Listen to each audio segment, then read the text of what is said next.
Hi guys, this is Julia for TheAlleyWayStamps, and today I want to show you how to create cards that have a more interesting fold than the regular A2 cards that we use. I'm going to be using these two stamp set by TheAlleyWayStamps, and this is a piece of cardstock from Simon Says Stamp. It's the ultra heavy cardstock. It's half of one piece. That means it's 4 1/4 wide and 11 inches long. I'm making marks here at the 3-inch line and at the 11-inch line, which means the middle part is 5 inches long. You can see it again here, 3 inches and 8 inches. That's where I'm scoring it, because that's where we will fold this piece of paper. And with the score lines, it's just so much easier to fold this. I'm going to make sure to crease these flaps really well, because I need them to stay put. And you can see here, that's the result that you're getting. Very excited, as you can see, super excited about this. Now I'm using my grid mat here to make sure I'm putting a mark exactly in the center, and then at the mark to where the lower flap comes up. So the lower flap reaches further up, like behind the upper flap, and I'm just making a mark there. And I've used my T-ruler to exactly measure where this center is, where these marks meet, and that's where I stamped my superhero mask. And then I'm using my craft knife to cut off the upper flap.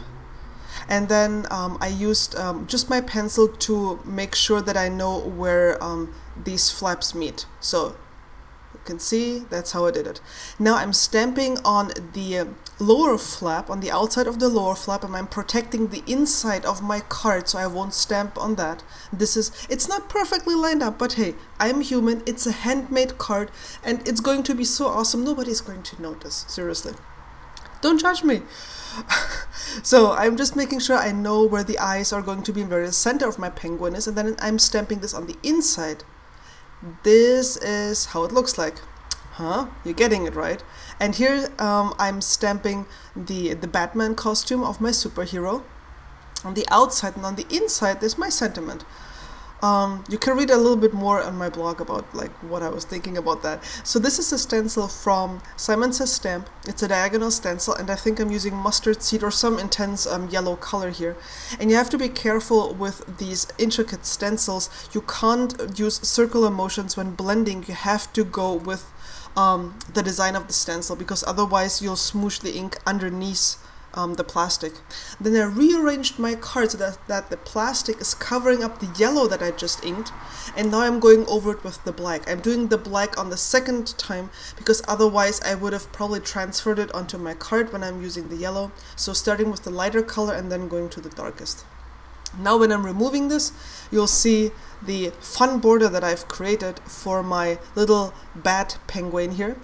And for the coloring, you know that I'm starting from dark to light as always, and I'm just going to play some music for you while I'm coloring the penguin on the inside and on the outside.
here is the finished card. I added some googly eyes simply for the fun of it.